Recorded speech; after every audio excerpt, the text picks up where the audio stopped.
বন্ধুরা, এই গল্পটা শোনার পর হয়তো আপনার রাতের ঘুম উড়ে যেতে পারে। তো চলুন এই গল্পটা শুরু করা যাক। একটা ব্যাঙকে যদি ফুটন্ত গরম জলে ফেলে দেওয়া হয় তাহলে সে সাথে সাথে লাফ দিয়ে উঠে পালিয়ে আসবে। কিন্তু যদি তাকে ঠান্ডা জলে রাখা হয় আর ধীরে ধীরে নিচে আগুন জ্বালানো হয় তাহলে সে বুঝতে পারে জলটা গরম হচ্ছে, কিন্তু সে কিছু মনে করে না। কেন জানো? এটা এক ধরনের সাইকোলজি। এই সাইকোলজির নাম বোলিং ফ্রং সাইন্ড্রোম। এই সাইকোলজি বলে মানুষ যখন ছোট ছোট সমস্যা বা পরিবর্তনকে হালকাভাবে নেয় তখন ধীরে ধীরে সেই সমস্যাগুলো বড় হয়ে যায় এবং এক সময় আর কিছু করার মতো শক্তি বা সাহস খুঁজে পায় না। এভাবেই ধীরে ধীরে জল ফুটন্ত হয়ে যায়।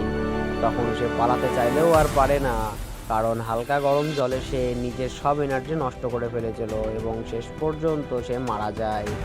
তাই সময় থাকতে বদলে যাও, নিজের মূল্য বুঝো, না বলতে শেখো, নিজের স্বপ্নকে গুরুত্ব দাও, নিজেকে ভালোবাসো, নিজের জীবনের নিয়ন্ত্রণ নিজের হাতে রাখো।